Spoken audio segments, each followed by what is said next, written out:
All right, everyone, this is DJ Dave. I'm here with Patty Singer, who is a student in the General Psychology doctoral program at Northcentral University.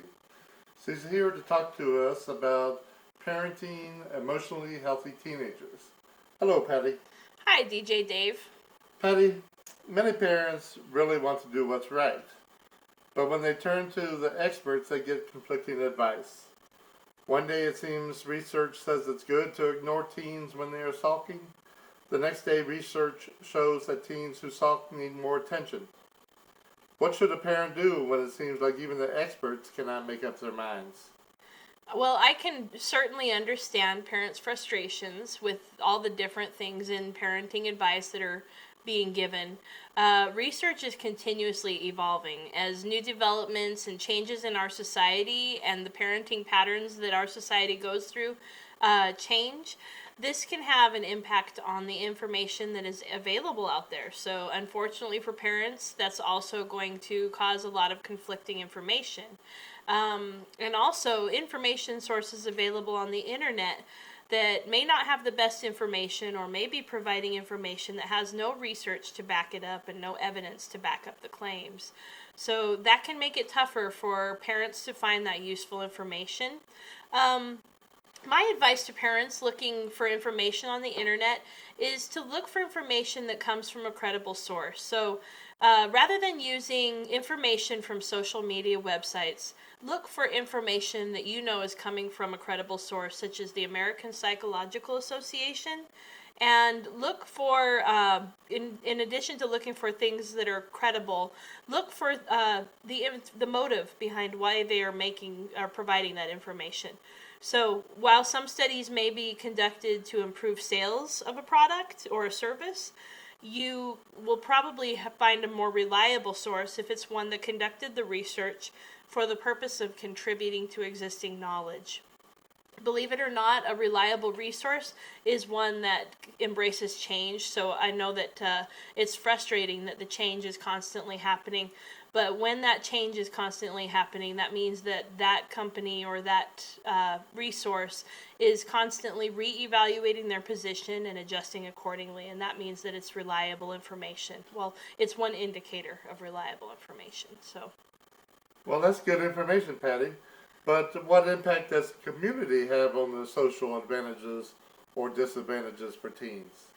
Well, positive experiences and resources in a child's community can have a major impact on the positive development of a person from early childhood to teenage years.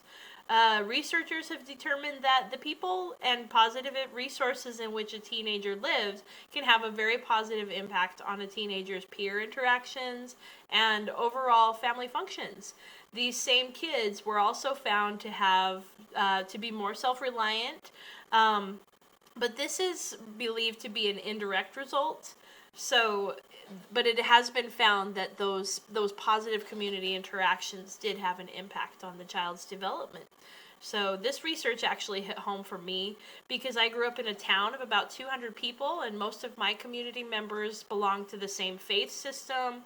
They were all related to my family in some way. So as a child growing up in that small town, I grew with a strong sense of belonging and a very broad set of resources to draw from if I found myself in trouble. If I was in need of money or a phone or I just felt unsafe, I could turn to any one of the adults in the neighborhood and know that somebody would help me. This community gave me a sense of belonging and an understanding that I had somewhere to go if I was in trouble, and also a sense of responsibility that kept me out of trouble. So it helped me make the right decisions in the moments of decision making. I see. So over time, does a parent's positive actions or positive interactions with their child affect that child's brain development? That's a very good question, and I like that you asked it in the way of phrasing it as positive actions or interactions. That's kind of a tricky way to answer the question, because really there isn't enough research that shows what impact positive experiences during a child's development have on the brain. Most of the research we have looks at the role of negative experiences and what those experiences have done to the brain. So we do know that children who have had more negative interactions with their mothers are at a greater risk of developing anxiety and depression. We also know that MRI imaging has shown differences in the brain development of children who were exposed to mostly positive mother-child interactions when compared to those of children who were exposed to mostly negative mother-child interactions. Those have shown some interesting differences in the brain's development. So, is there an impact from those actions on the child's overall physical development rather than just the child's brain? There's a lot of things that occur when a child's development when you have a negative interactions and negative development, and that is one of the things that you see is that the relationship between the parent and the adolescent child can lead to problems with the adolescent's health. Their overall health and weight tends to be poorer when they have reported that they have negative interactions with their parents. Teenagers who have a positive relationship with their parents are more likely to be healthy, and those who have those harsh relationships are more likely to be unhealthy and in many cases even overweight. Well, what about when the child goes through puberty? How does that have an impact? Puberty is tough. Puberty can be a tough time for the child and the parents because there are so many changes going on in the body. The changes in hormone levels can impact the child's behavior and can also lead to changes in physical development. When a child reaches puberty, there is a period of adjustment on the part of the parent and the child. So if puberty develops too quickly, the child can seem to be more mature than that child is actually cognitively showing that this child's cognitive age is. So this can cause a breakdown in the relationship between the parent and that child. The physical and hormone changes that occur during puberty, or along with changes in parent-child relationships and also the impact of on the child's behavior, are all changed by the onset of puberty. So thankfully, in most cases, the relationship changes between the parent and the child during puberty tend to settle back down after a period of adjustment has occurred. So, but you will still see some of those behaviors. So, why does this positive development matter? Well, having the ability to adapt and respond positively to difficult emotional experiences as a teenager will have a major impact on the choices a teenager makes.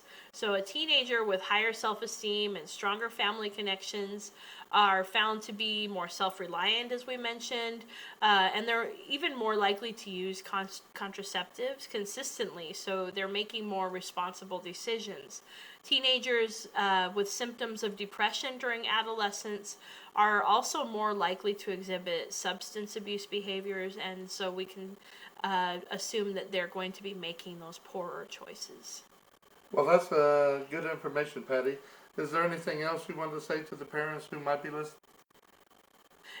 Yeah, being a parent myself, I understand that sometimes we do what it takes to get through the day. And as I lay in bed at night, I often feel bad about the parenting choices that I have made that day. And I resolve to do better the next day, but the next day comes and goes, and I still have not been successful. So I think it's important for parents to understand that you have a heavy burden to bear in raising your children to be emotionally and physically healthy teenagers and young adults. So for those parents out there who are at their wits' end but are trying to hold it all together, keeping that family unit afloat is tough. And, just trying to raise happy kids, know that the information is out there and that there are information sources that can help guide you in making those informed decisions when you're raising your children.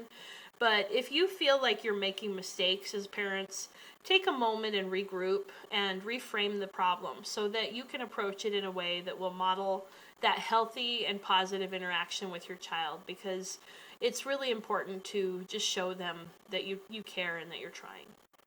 All right, thank you, Patty. That's very valuable information you provided us today. And this is DJ Dave signing off. Thank you, Dave.